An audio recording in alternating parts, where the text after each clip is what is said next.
Et yo les boys, c'est Kevin, on se retrouve aujourd'hui pour une nouvelle vidéo d'analyse crypto. Épisode aujourd'hui numéro 31, 31, oui exactement. Alors hier, qu'est-ce qu'on avait vu? On avait vu que j'avais pris un short sur Ethereum, mais qu'on était à deux doigts de faire la même chose sur BTC. Je vous en reparlerai pendant cette vidéo. Aujourd'hui au programme, ma première chose déjà, vous remercier pour vous être abonnés. On est déjà 245, on a dépassé les 200 abonnés il y a à peine quelques jours, ça accélère vraiment rapidement.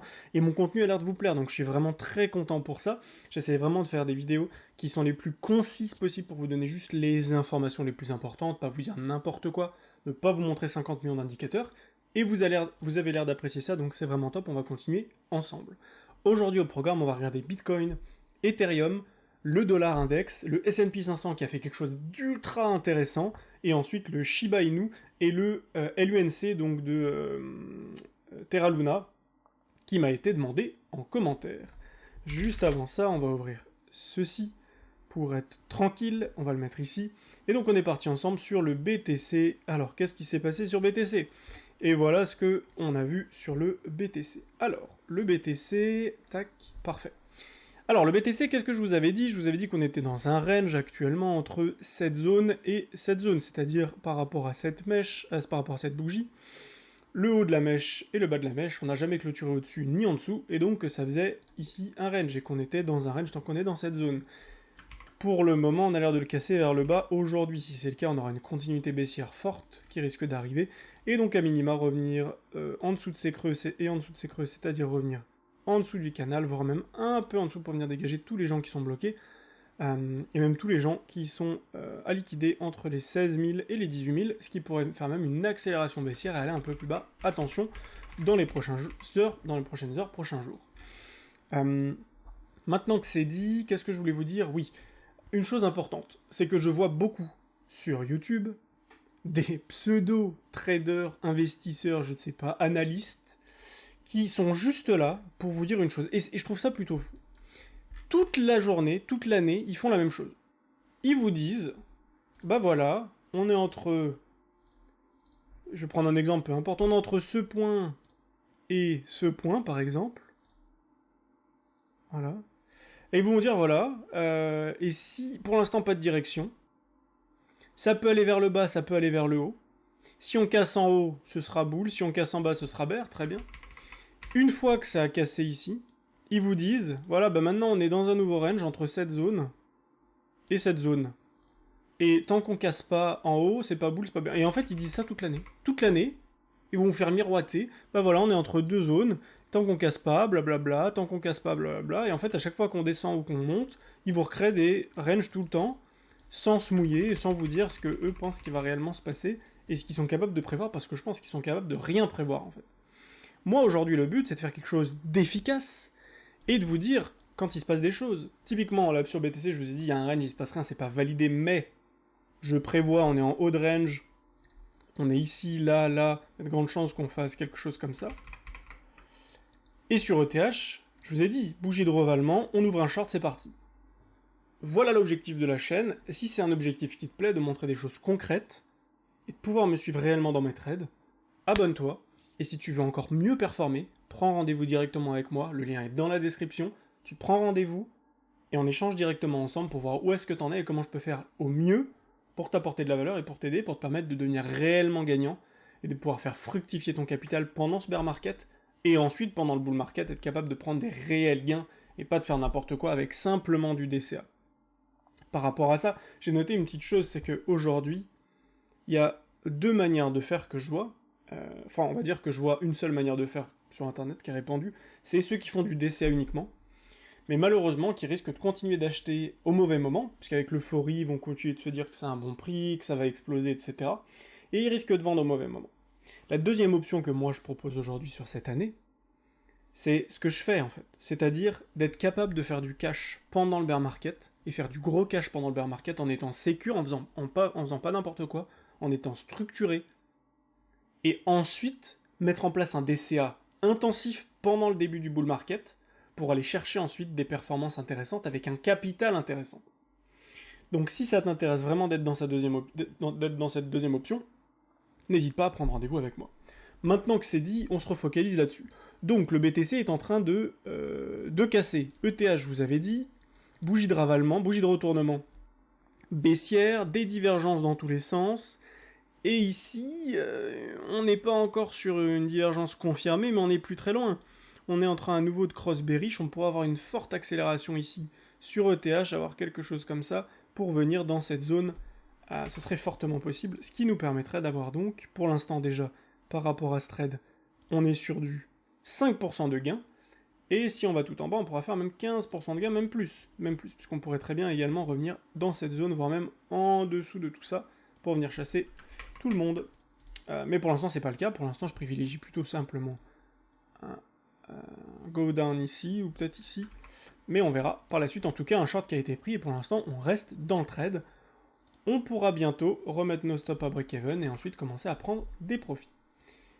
Sur le dollar index qui fait l'inverse du coup du BTC et de l'Ethereum, ce qui est intéressant ici, c'est quoi? C'est qu'ici on est dans un range entre cette zone et cette zone. Typiquement, tant qu'on n'est pas capable de casser en dessous de ça, on n'est pas bear. Et ce qui est hyper intéressant, et je l'avais tracé ici, c'est qu'on est en train de cross bullish sur la MACD, on a fait une divergence haussière potentielle, si on cross bullish ici, divergence confirmée en daily, réaccélération haussière, et là si on casse ici, on pourrait très bien faire ici un W, un beau W cassé en daily, peut-être venir ici pullback, et derrière explosion à la hausse du dollar pour refaire un nouveau top durant cet hiver. Parce que je vous rappelle qu'en hiver, souvent, des points bas se posent sur les risk-on, et donc le dollar pourrait exploser d'ici cet hiver. Intéressant également, ultra intéressant, le S&P 500, je vous en avais parlé, le S&P 500, attention. Attention le S&P 500. Je vous avais traché déjà cette trendline. Un point de... Enfin, on part d'ici, on a un point de contact ici, hop, deuxième point de contact ici. Donc là, actuellement, tous ceux qui pensent qu'on est reparti boule parce qu'on a ça, attention, on a déjà fait ça ici, on a déjà fait ici des W juste là, W divergé ici, on a cassé, on a validé le W ici, et pour autant derrière, on se casse complètement la gueule. Donc attention, c'est pas le W qui est simplement ici pour nous sauver, et ce que je vous remontre encore une fois, que je vous ai déjà partagé, et qui sont des analyses que je fais encore plus en individuel, bien évidemment. C'est pour ça que les personnes que j'accompagne en individuel sont vraiment gâtées là-dessus, parce qu'on rentre dans le détail. Mais pour vous partager certaines de ces choses-là, voilà ce qu'on peut voir ici. Ici, c'est ce qu'on peut voir, c'est ça. Tac. Tac. Tac. Voilà ce qu'on peut voir. On va monter encore un peu, pour venir bien là. Et là, on est pas mal. Tac. Tac. Voilà. C'est-à-dire que le cours est descendu. On a rebondi, on a fait un M, on redescend. Et ici, on fait des W, on remonte, on casse le milieu du W ici. On remonte, on casse même ici cette zone-là. On récupère toute la liquidité au-dessus et derrière, on redescend. Et on va bien bas. Et ici, si on regarde, ça pourrait nous permettre d'aller dans cette box rouge que j'ai tracée pour le S&P 500, qui correspond par rapport au crash Covid à, on va regarder ensemble, on prend le bottom et le top, et ça représente entre les 0,68 et les 0,786, donc une zone ultra intéressante pour les institutionnels de retourner pour nettoyer tout le monde et être capable de repartir de plus belle. Maintenant que c'est dit, on va dégager tout ça. C'est pas fait encore, mais maintenant que je vous ai montré ça, on va le décaler un petit peu, je vais le garder sur le graphe pour demain. Ce qui est intéressant de regarder ici, c'est que là, on est en train de créer quelque chose d'intéressant. Typiquement, ici, on avait donc notre bougie là. Si on clôturait au-dessus, c'était boule, et on pouvait même casser la trend. Si par contre on clôturait en dessous de cette mèche, c'était bear. Et actuellement, ici on va enlever un petit peu pour voir quelque chose. Voilà. Là c'est bear, actuellement c'est bear, on est en train de clôturer en dessous. Alors peut-être qu'on va juste faire une belle mèche ici, tout ravaler et clôturer là-dedans. Ce qui serait intéressant pour le S&P, et dans ce cas-là on reverrait notre copie, et peut-être qu'on commencerait à prendre des profits, mais si on clôture en dessous, on risque d'avoir une accélération baissière ici, et de continuer d'aller plus bas, et si on va plus bas sur le S&P, et qu'on perd rapidement 2, 3, 4%, attention sur les alts, ça risque d'aller vite, et le 10-15% qui pour l'instant est inenvisageable par les gens qui voient juste la hausse ici, bah dites-vous bien que 10-15% c'est que dalle, quand vous voyez tout ça, C'est que dalle de faire juste une baisse ici de 10-15%, ça fait venir ici en fait, c'est nul. Sauf que nous, ça nous intéresse beaucoup parce que ça nous permet de prendre énormément de profit tout au long de la descente. Maintenant que c'est dit, on va prendre le temps d'analyser Shiba et Terra Luna classique. Alors déjà, le Shiba... Alors déjà, il faut bien comprendre une chose. Je vous fais des analyses d'alt parce que c'est hyper intéressant et ça nous permet de monter en compétences techniquement parlant et de comprendre davantage comment ça fonctionne. Mais comprenez bien qu'en bear market, on ne souhaite pas trader sur des cryptos qui sont ultra volatiles et sur des cryptos qui n'ont pas de signaux très fiables. Je m'explique. Aujourd'hui, les institutions, qu'est-ce qu'elles font? Au jour le jour, quand elles investissent et qu'elles tradent, elles le font sur le BTC et ETH, parce qu'il y a beaucoup d'argent dessus, donc c'est moins volatile que les autres altcoins, et les figures chartistes sont très respectées. Le problème, c'est que sur des cryptos comme le Shiba, le Luna classique, les cryptos sont tellement volatiles que des fois les charts ne ressemblent à rien. Alors quand on regarde de très loin en weekly, c'est très intéressant. Par contre, quand on zoome et quand on regarde en daily ou même en 4 heures, etc., c'est pas très intéressant.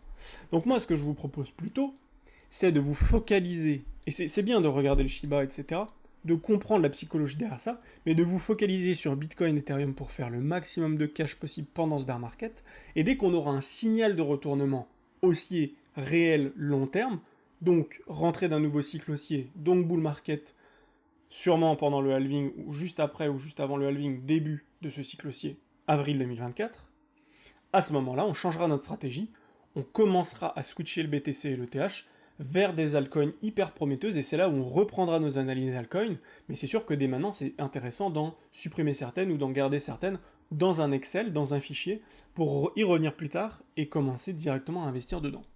Maintenant que c'est dit, le Shiba, regardez ce qu'on voit. On voit ça. C'est-à-dire, grosse phase d'accumulation, premier pump, on temporise, explosion à la hausse, et derrière, bon, on corrige, etc.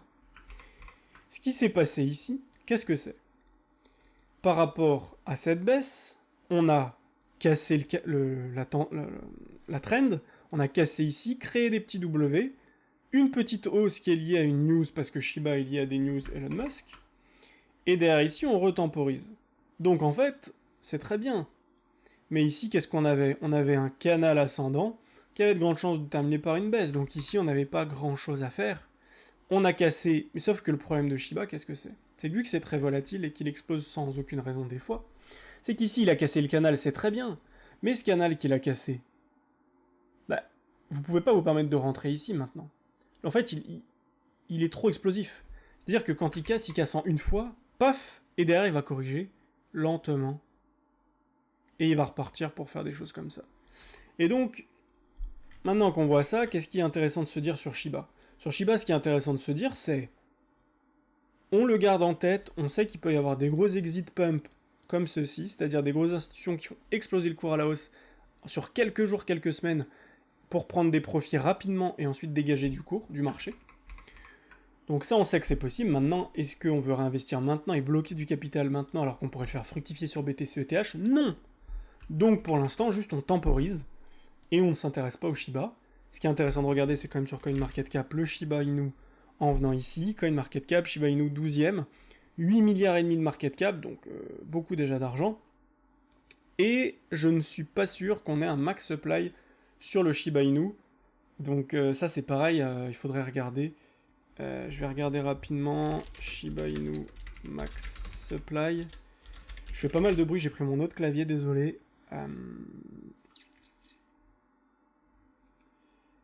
Tac, tac, tac, tac, tac. Qu'est-ce qu'ils nous disent?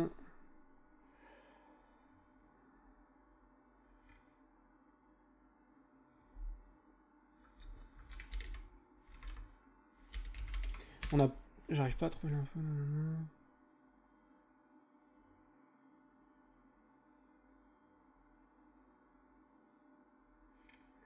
Blablabla. Pour l'instant, c'est pas clair.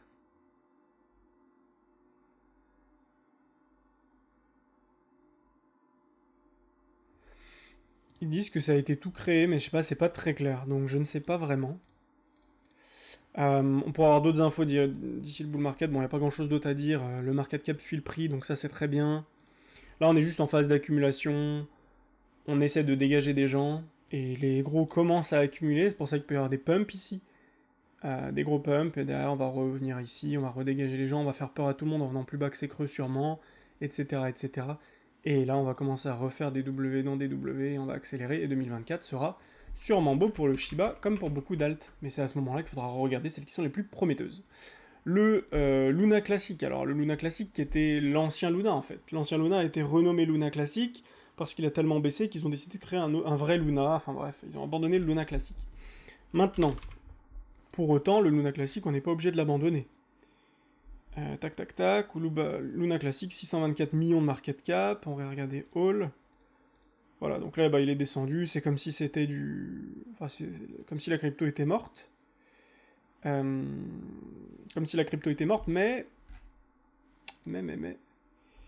Elle est toujours sur Binance, Qcoin, ok. Donc ce qui est intéressant de regarder, on peut se le noter, Luna classique, puisque là on n'a aucune info et ça fait trop récemment qu'ils ont changé ça. Depuis que la crypto s'est pété complètement la gueule, elle est passée de globalement 120 dollars unité à 0,00016. Donc là maintenant ce qui est juste intéressant sur Luna classique, c'est de voir ce qui va se passer justement pendant ce bear market. Est-ce qu'on va réussir à poser un bottom? Par exemple, est-ce que ce bottom va être conservé pendant tout le bear market, c'est-à-dire jusque 2024? Et si on se rapproche de... on va regarder ici, tac, tac, tac. Je vais me mettre en weekly. Ce qui sera intéressant de regarder, c'est le halving du BTC, avril 2024, par ici. Tac. Donc, ce qu'on va regarder, c'est par rapport à ce point bas juste ici. Tac. Par rapport à ce point bas, en dessous bear. Donc si on arrive à maintenir ce point bas, c'est-à-dire qu'on peut très bien faire ça, ça, on peut faire des mèches en dessous, mais clôturer au-dessus, et qu'on continue de faire ça, tac, tac, tac, et que se rapprochant du halving ici, ensuite, on commence à créer des W, on fait des petits trucs comme ça, et tout est racheté, on continue de faire des W, là ce sera hyper intéressant, et là on pourra en acheter ici. Mais voyez la différence entre en acheter maintenant en DCA ici, je vois pas l'intérêt en fait. Parce que si vous achetez tout en DCA ici, et que finalement la crypto, elle fait un plus bas et qu'elle s'arrête là, ben en fait ici c'est un signe de vente. Donc là tout votre DCA, vous l'avez tout dans le derche et vous avez attendu 1 an et demi, 2 ans pour rien. Alors que là l'objectif c'est vraiment de se focaliser plus sur le BTC ETH à court terme, d'être capable de faire des gains, et on garde en tête que ce genre de crypto, ok pourquoi pas on met notre point ici, on peut même se mettre une alerte, et derrière, on le regarde ce qui se passe, et s'il fait ça, quelque chose comme ça, et qui clôture tout le temps au-dessus, par exemple, hyper intéressant. Et ici, quand on voit des W, on investira progressivement ici, et là, on fera un DCA intensif, qu'on achètera ici de manière très professionnelle, et de ce point-là, à ce point-là, la différence, c'est que tous ceux qui ont fait du DCA un peu n'importe comment, bah, ils sauront même pas quand arrêter de faire du DCA, donc ils continueront de faire du DCA quand ça va monter. Et la deuxième chose, tac, j'ai enlevé tout ça, c'est que eux, ils auront commencé le DCA. Imaginons qu'ils avaient 10 000 dollars à investir ici. 10K, ils vont investir leurs 10K tout le long. Bon, pas que sur cette crypto, mais peu importe. Alors que vous, avec vos 10K ici, vous allez être capable de faire des bénéfices sur ETH, sur BTC. Et donc, quand vous allez commencer à faire votre DCA intensif, notamment sur Luna, vous allez le faire avec 20K, avec 30K. Exactement ce que je suis en train de mettre en place, en fait. Ce que je fais, moi, sur ce bear market, ce que j'ai fait, ce qui m'a permis de faire 10, 15, 20, 30% de gains par mois sur ces derniers mois, bah c'est ce qui va me permettre, dans 1 an et demi, d'avoir fait x2, x3, peut-être x+, et qui va m'assurer de passer de plusieurs centaines de milliers d'euros à encore plus, en fait, ici, pour préparer le prochain bull market et partir. Donc voilà, j'espère que cette vidéo vous a plu. Si c'est le cas, n'hésitez pas à me dire en commentaire ce que vous en avez pensé, et à me dire quelle est la prochaine crypto que vous voulez que j'aborde en commentaire, ou le prochain sujet que vous voulez que j'aborde. J'ai bien noté les sujets dont vous m'aviez parlé, mais n'hésitez pas à me les redire en commentaire. Abonne-toi, mets un like, et moi je te retrouve demain pour une prochaine vidéo. Ciao ciao.